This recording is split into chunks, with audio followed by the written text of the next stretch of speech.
বিপ্লবী জনতার হাতে প্রেসিডেন্ট বাশার আল আসাদের পতনের পর সিরিয়ায় চলছে রাষ্ট্র সংস্কার। সেই সংস্কারে পাশে পাচ্ছে ইউরোপীয় ইউনিয়ন ইইউকে। অন্তর্বর্তী সরকার গঠনের পর শুক্রবার প্রথমবার সিরিয়ায় পা রাখেন জার্মানি ও ফ্রান্সের পররাষ্ট্রমন্ত্রী। এ সময় রাজধানী দামেস্কে তাদের অভ্যর্থনা জানান সিরিয়ার বিপ্লবী নেতা আল জুলানি।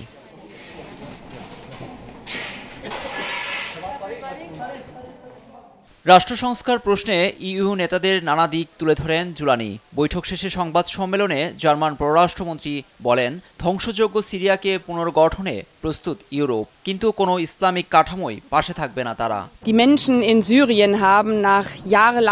ইউরোপ সমর্থন দিতে প্রস্তুত, তবে ইসলামপন্থী কাঠামোর পৃষ্ঠপোষক হব না আমরা। অনেক নাগরিক তুরস্ক থেকে ফিরে এসেছে শুধু নিজ সিরিয়া পুনর্গঠনে।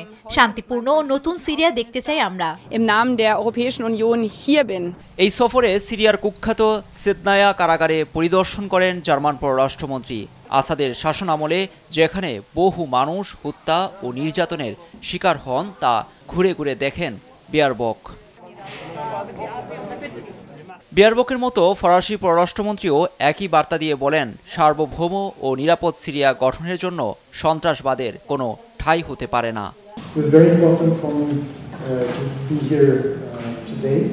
সিরিয়াকে বারবার আঘাত করছে সন্ত্রাস। আমরা উত্তর পশ্চিমাঞ্চলের কুর্দিদের পাশাপাশি সন্ত্রাসের বিরুদ্ধে লড়ছি। আইএসের অবস্থানে কিছুদিন আগেও হামলা চালাই।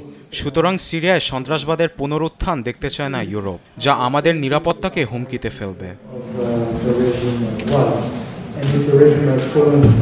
আল শামস, যা এইচটিএস নামে পরিচিত, এই গোষ্ঠীটির হাতেই পতন হয় আসাদের। কিন্তু এইচটিএসকে সন্ত্রাসী সংগঠন হিসেবে বিবেচনা করে পশ্চিমারা। ফলে সিরিয়ার সংস্কারে ইতিহাস ভুলে নতুন করে শুরুর তাগিদ দিচ্ছে ফ্রান্স ও জার্মানি।